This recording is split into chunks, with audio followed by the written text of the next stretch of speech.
Hello and welcome back. This is part 2 of the week 6 lecture. So now that we have finished the coquette, let's go ahead and jump into our next book, Edgar Huntley, or Memoirs of a Sleepwalker by Charles Brockton Brown. Brown is one of my personal favorites.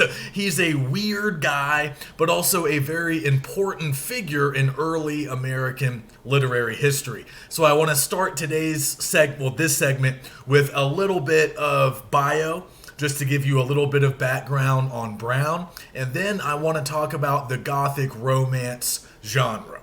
So we've just spent the last couple of weeks talking about sentimental novels and the important role they played in the early development of the novel in the English language tradition.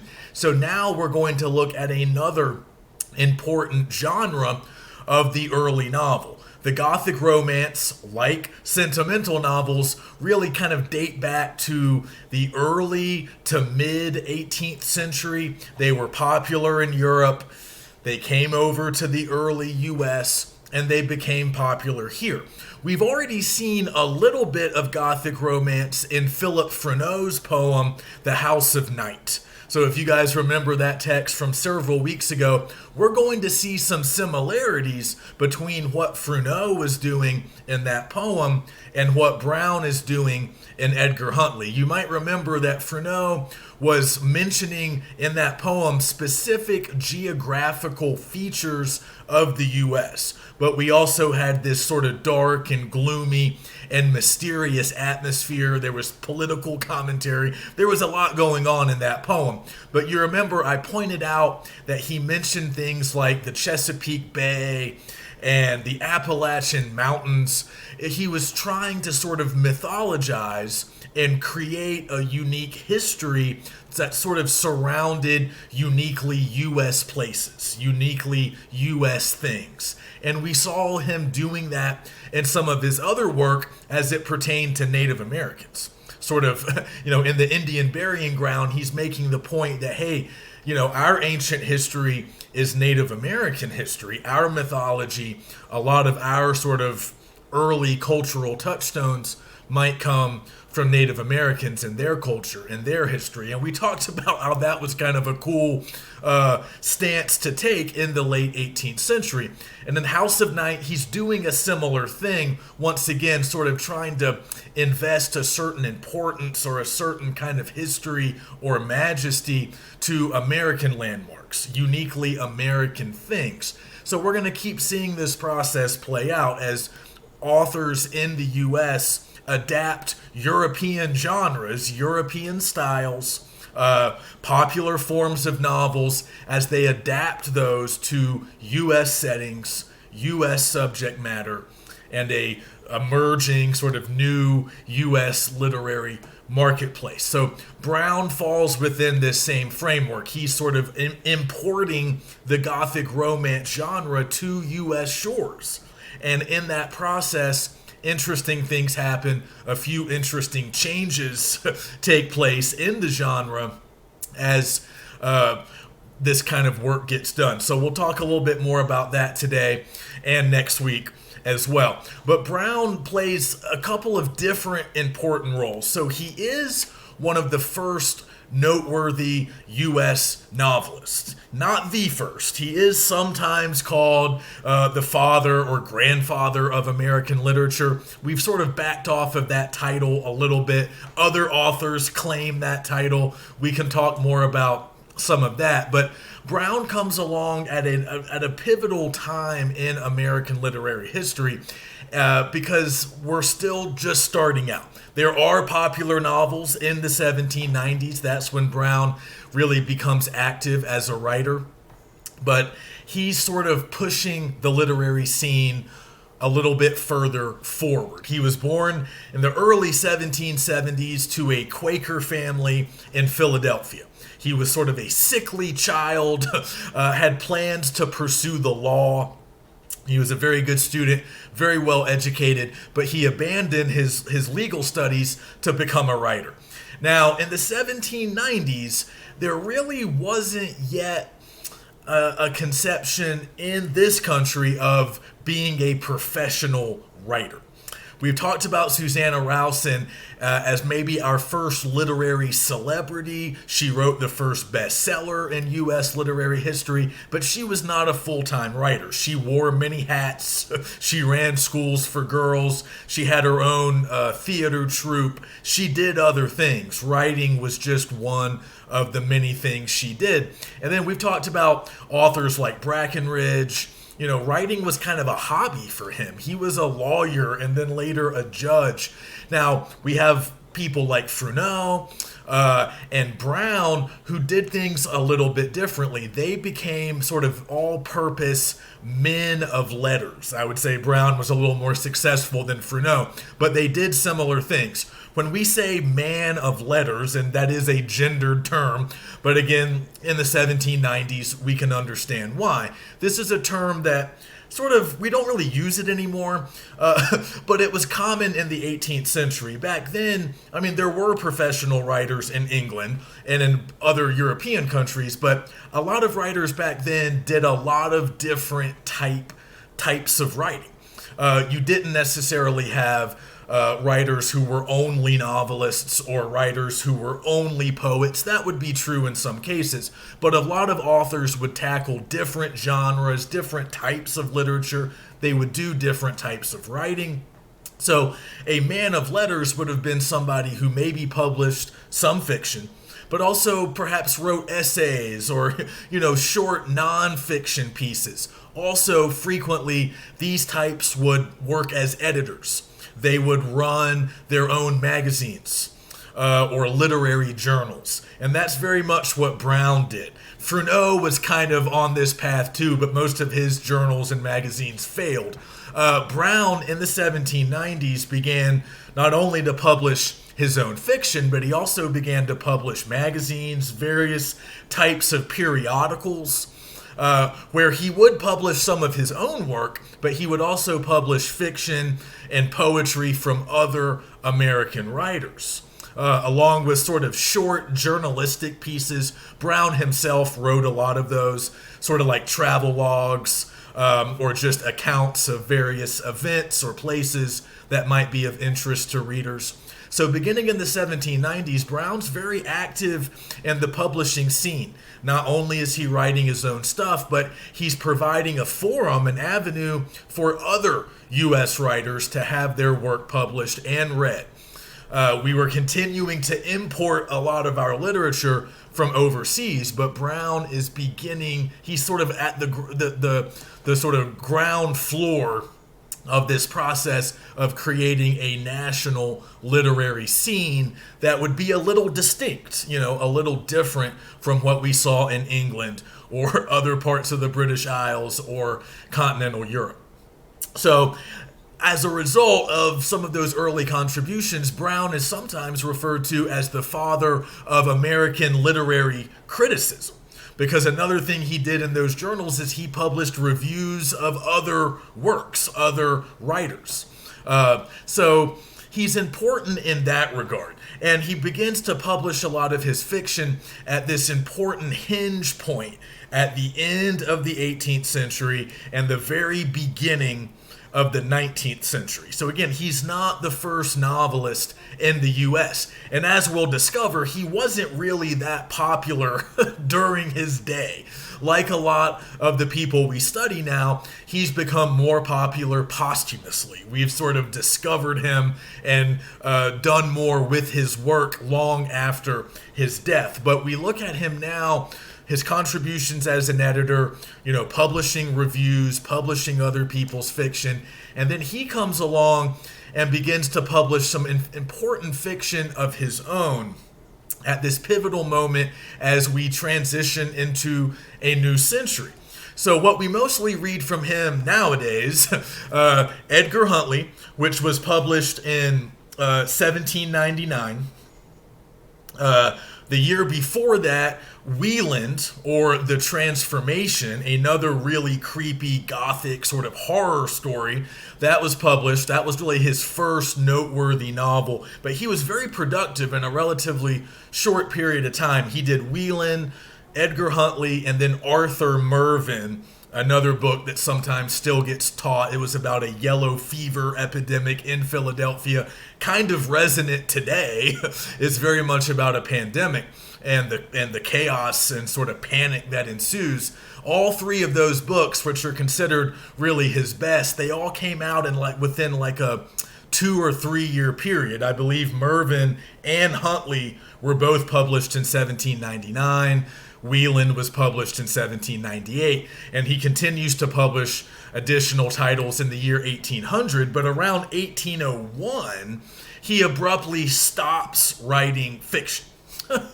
We don't really know why, but he does not write any other novels after the year 1801. And I think a couple of you might have taken my 416 and we read Wieland, you might remember that Wieland was never finished. He never returned to that publication. He had sort of a part 2, sort of a sequel planned. I mean, I guess we could argue that Wieland itself was finished, but it was very much setting up a sequel, and he never wrote that sequel. He never wrote any fiction after 1801, but he continued to maintain and publish periodicals, various types of magazines. He continued to write journalistic pieces along with literary reviews. Literature reviews. He died young, died in the year 1810 at the age of 39. He died of tuberculosis. So his career was not long. And none of the novels that he was producing at that hinge point between the 18th and 19th centuries, none of them were really huge in his day. I mean, they sold some copies, people read them, but they weren't the kinds of popular bestsellers that a lot of those sentimental novels that we talked about were. It wasn't on the level of none of those books were on the level of a Charlotte Temple, but we've kind of gone back now and we realize that he's helping to sort of pioneer a genre that, again, it already existed, but he was helping to bring it to the U.S., and he would pave the way for future writers, the likes of Edgar Allan Poe and some other people that we might be looking at. He's helping to sort of provide some templates.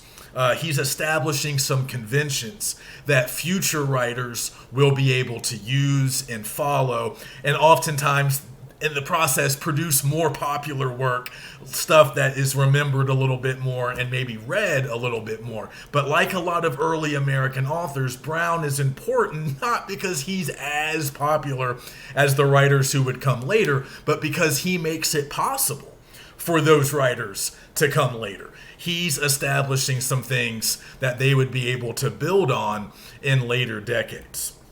So that's all we need to know about his life. Now let's think a little bit more about the Gothic romance. Some of us might already be familiar with this phrase. I think I used it in our discussion board when we were talking about Freneau.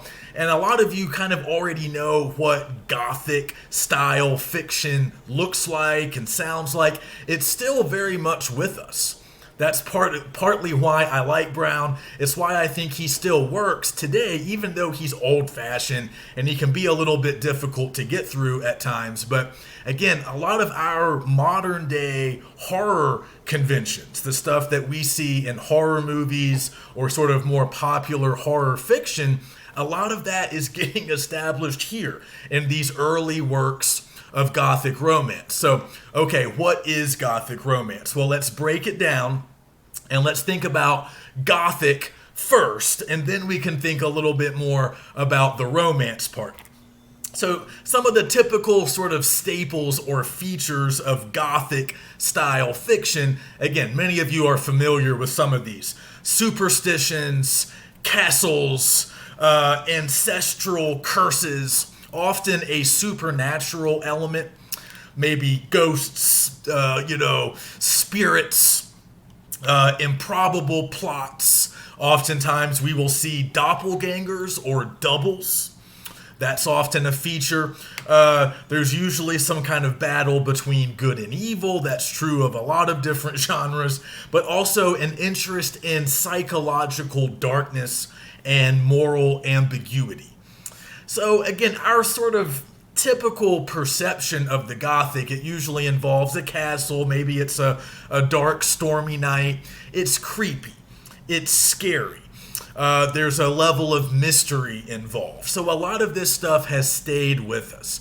As a genre, the Gothic romance began to develop like sentimental novels in the 18th century, in the 1700s. So a few sort of landmark titles: The Castle of Otranto, that was published in the 1760s in England, written by Horace Walpole. Sometimes he's credited as kind of really jump-starting the genre, kind of getting it popularized and mainstreamed. Also, you might be familiar with Anne Radcliffe. She was another English writer who worked within this genre, pretty well known. She did The Mysteries of Udolpho in the 1790s. There's also another famous one, The Monk by Matthew Lewis, that also was published in England in the 1790s. So this was a popular genre, and it was popular overseas. It was popular here. So Brown's not reinventing the wheel, but again, he's adapting this old genre to a new country, new places, new subject matter.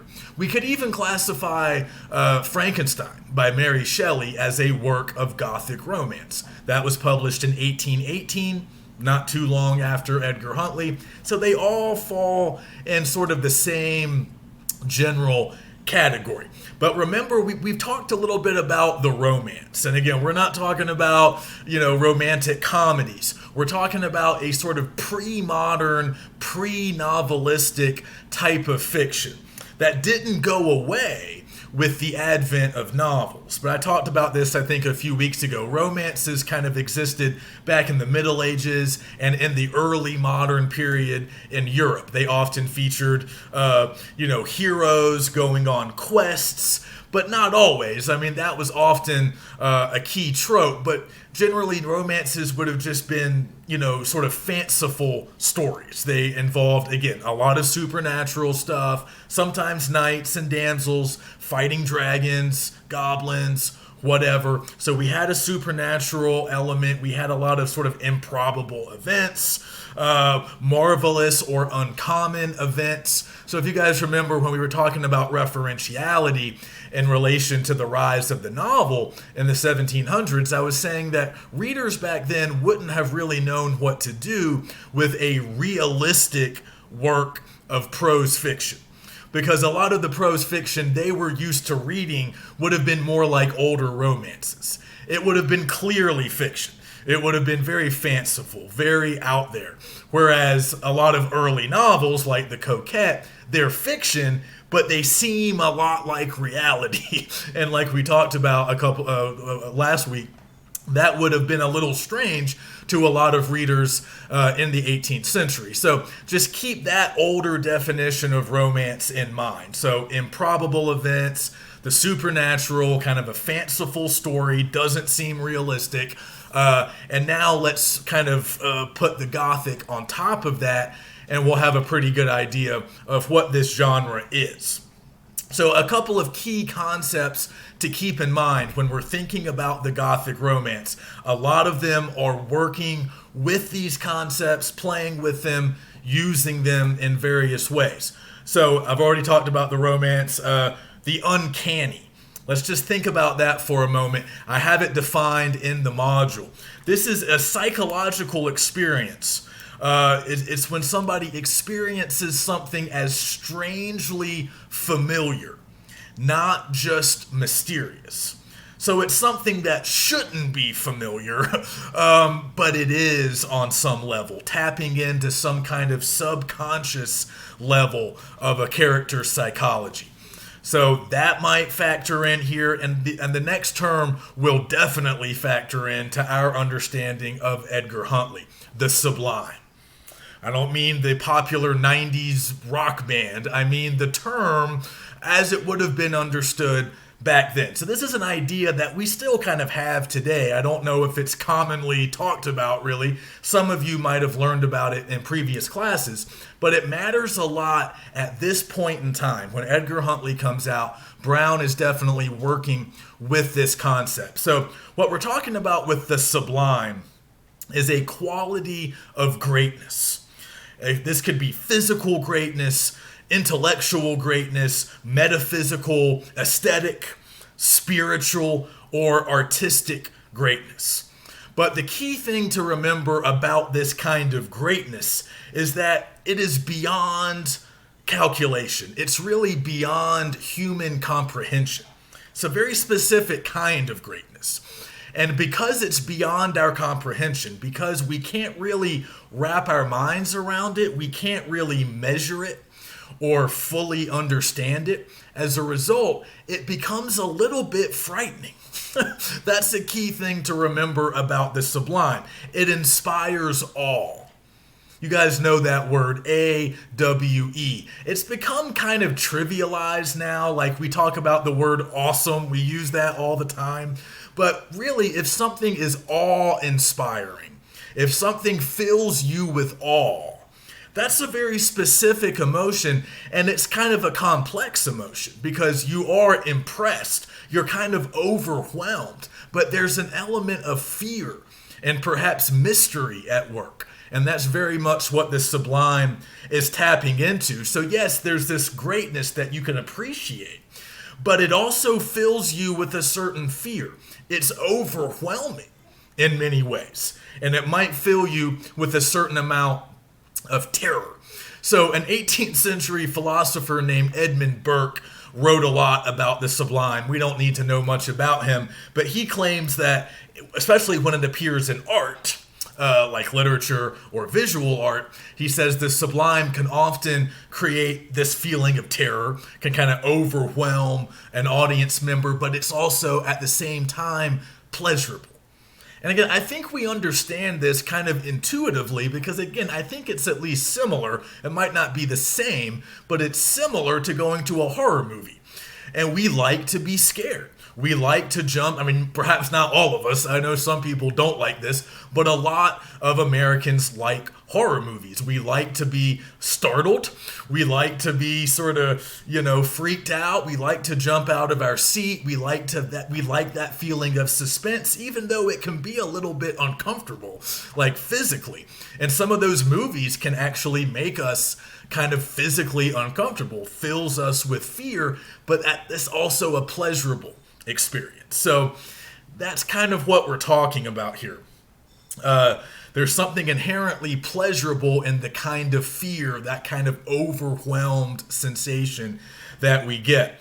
So anything that's great, anything that's sort of larger than life could potentially be sublime.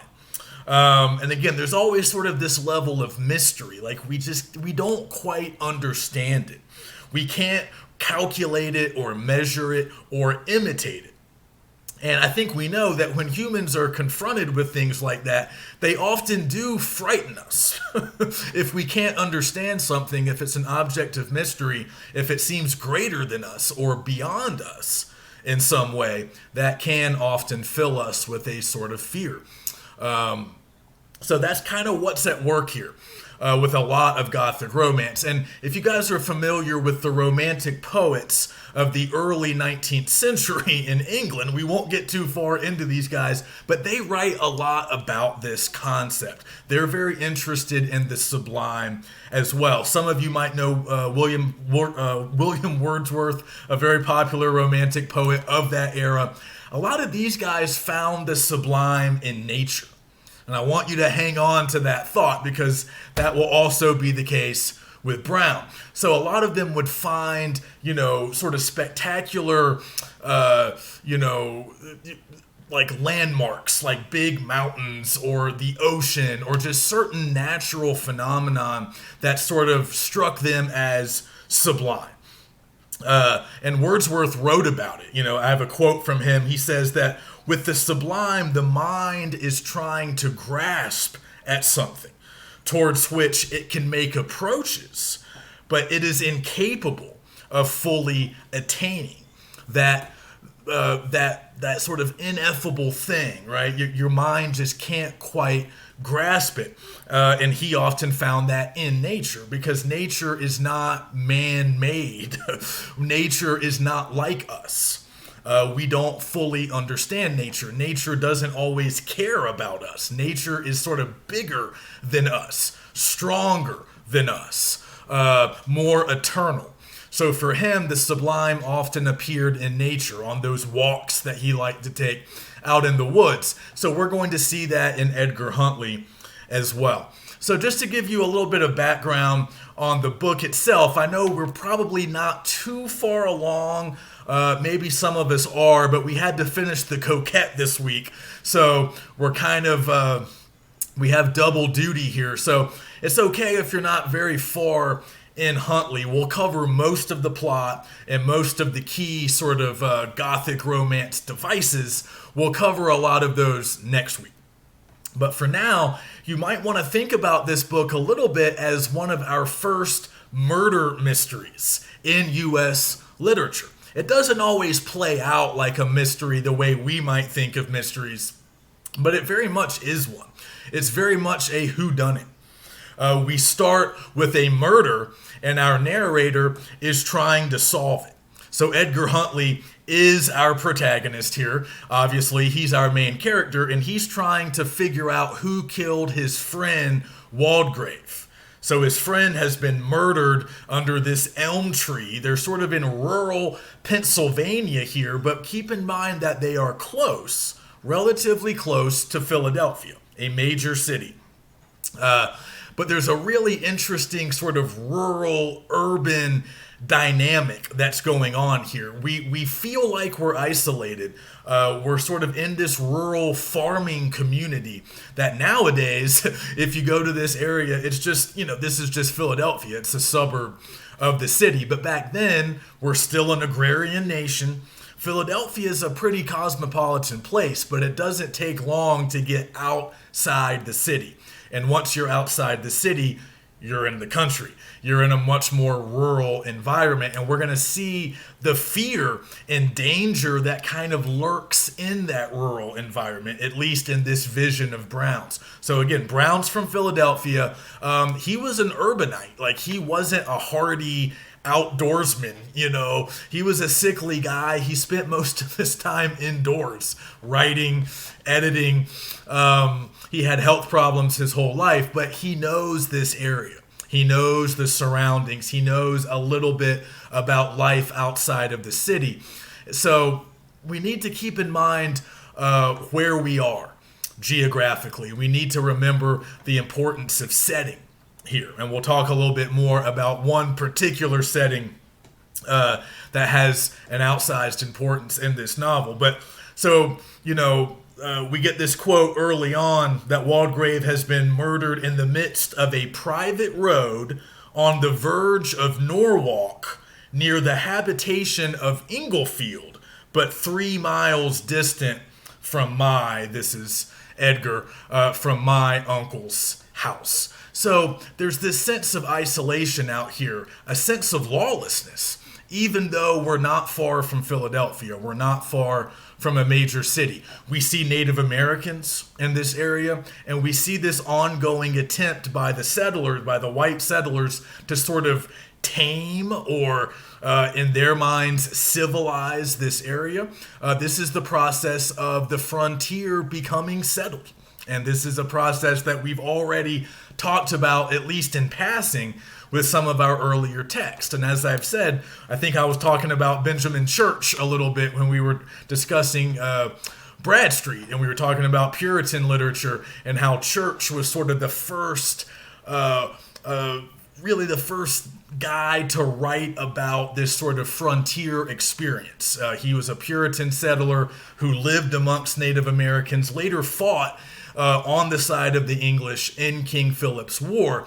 But his narrative, we didn't read it, but I did talk about it a couple of weeks back. His narrative is the proto-Western, right? I mean, it is sort of like the template that we would continue to follow in a lot of our literature for generations, because this process of the frontier moving steadily to the West obviously would continue for hundreds of years, but a lot of the same things were playing out. Native Americans were being dispossessed of their land. There was often armed conflict between Native Americans and white settlers, and the end results were often the same. So we're seeing some of that play out in this book as well. So this is an area that hasn't been perhaps fully settled in the way that characters like Huntley would have understood that term back then. So this is a place in transition. We're close to a city. It's a newly independent nation, or at least we're in that era, but there's still the process of clearing the frontier that is still ongoing. And Huntley, somewhat improbably, kind of in a surprise, he finds himself in the midst of that process. Not something that he really planned on, but that's what happens over the course of the book. So Norwalk is this very interesting area that gets described quite a bit in the novel. So it's this sort of wild district. That's how it's portrayed. It's a little bit north of Philadelphia, and it's very close to where, Huntley, where he lives. But in terms of its, geographic characteristics and its symbolic importance, it's very distant from Philadelphia. It's really othered, if you know what I mean by that. It's made to seem very strange. It's made to seem very mysterious.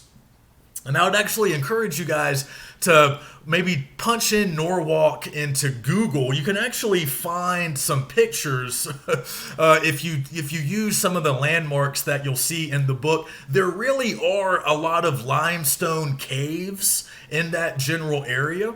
So again, we can actually get some visuals that might help us to kind of envision where Huntley finds himself when he wakes up in that cave and some of the adventures that he gets into. Again, that's all very much based on real geography. This isn't just some dreamscape that Charles Broughton Brown is imagining. This is very much the real geography of this area right outside of Philadelphia. So Brown's he's doing a lot with geography. He's doing a lot with physical landmarks, with geographical formations, the natural world. He's finding a lot of the sublime in nature, just like romantic poets like Wordsworth and Shelley and Coleridge were doing at roughly the same time. I mean, those guys were active at the end of the 1700s and the early 1800s, just like Brown. So he's tapping into a lot of that same stuff, but again, it's a little bit different over here. We have different geography.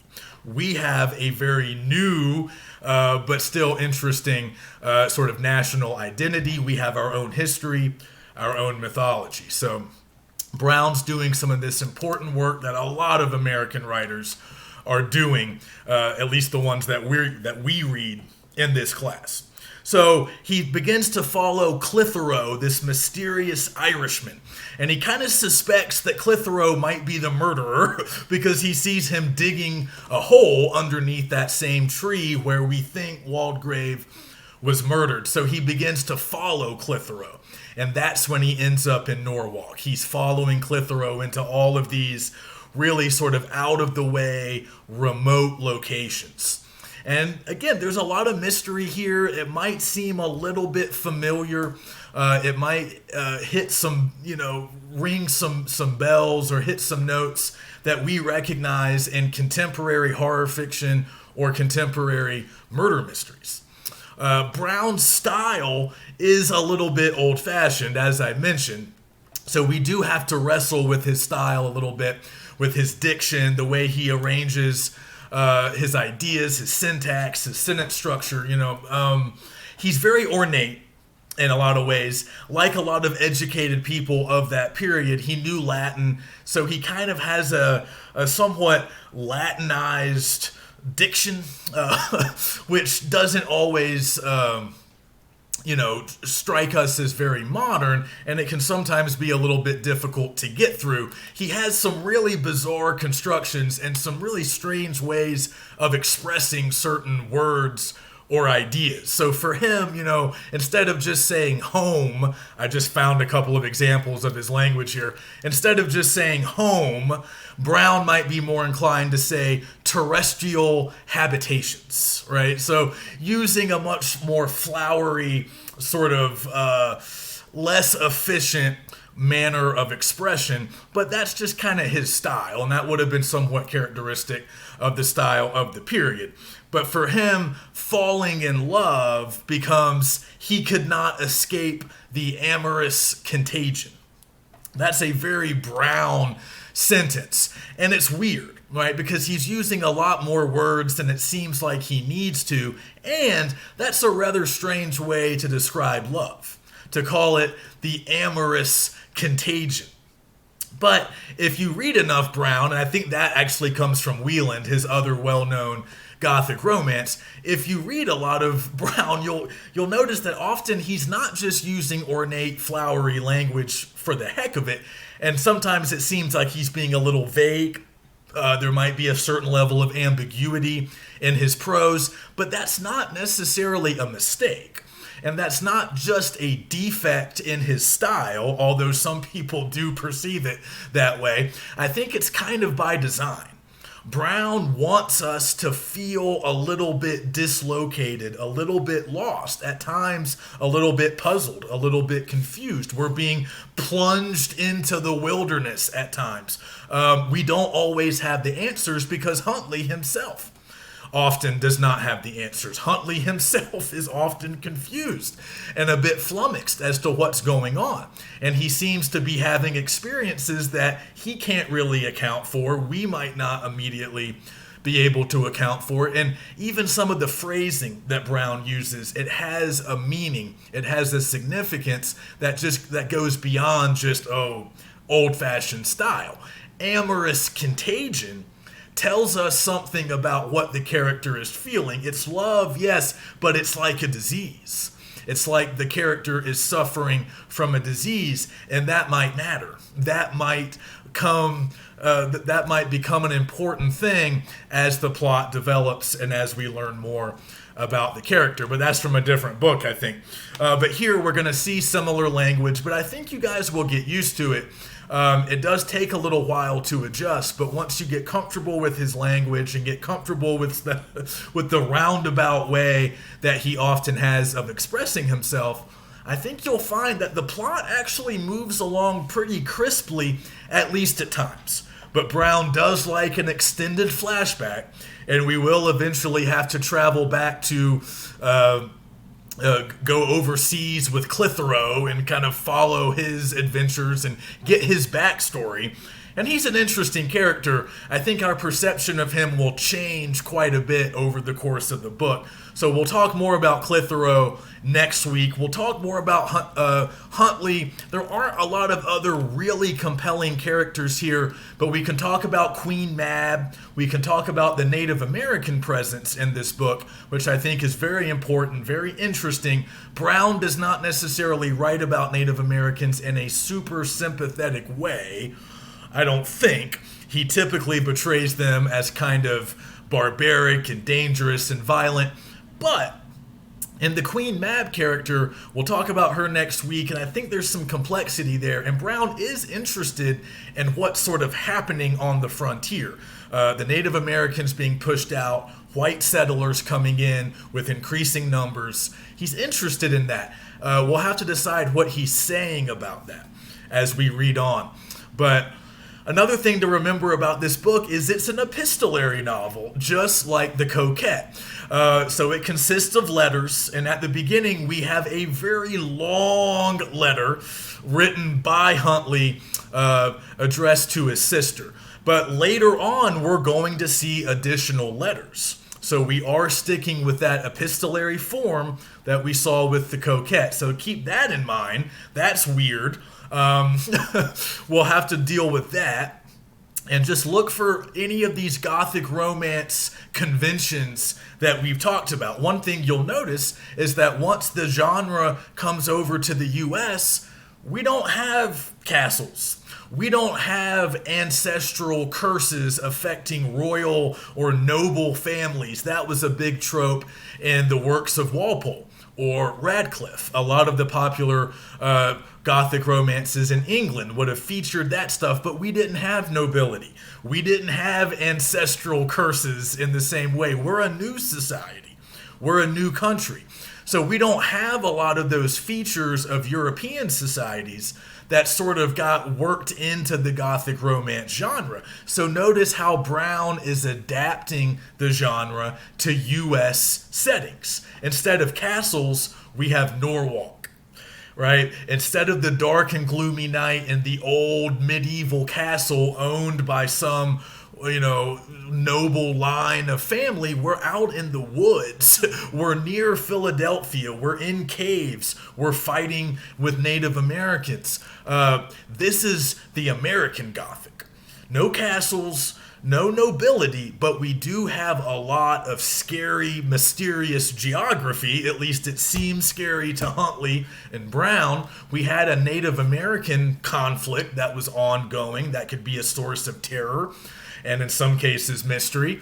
And we also have this sense that something happens to people out on the frontier. This is another trope that would get developed in a lot of American literature centered around the frontier. If you guys watch Westerns, you'll sometimes see this, right? If you're a white person, right, in this kind of formulation, if you're a white person and you spend too much time on the frontier, perhaps fighting Native Americans, perhaps living amongst them, perhaps you're out there blazing trails, helping to build new communities, very important roles, but there's this discomfort that we increasingly see, and we'll track a little bit of this later in the semester. There's this discomfort with people who have been out there.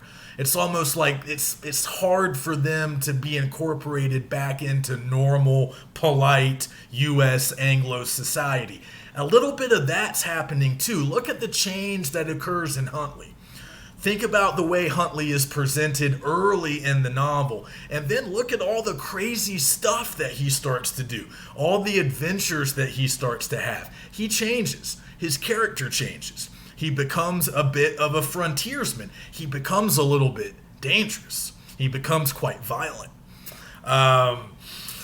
So that's also meaningful because there's this idea that once you're out in a place like Norwalk long enough, if you're in a wild place, perhaps eventually you become wild as well.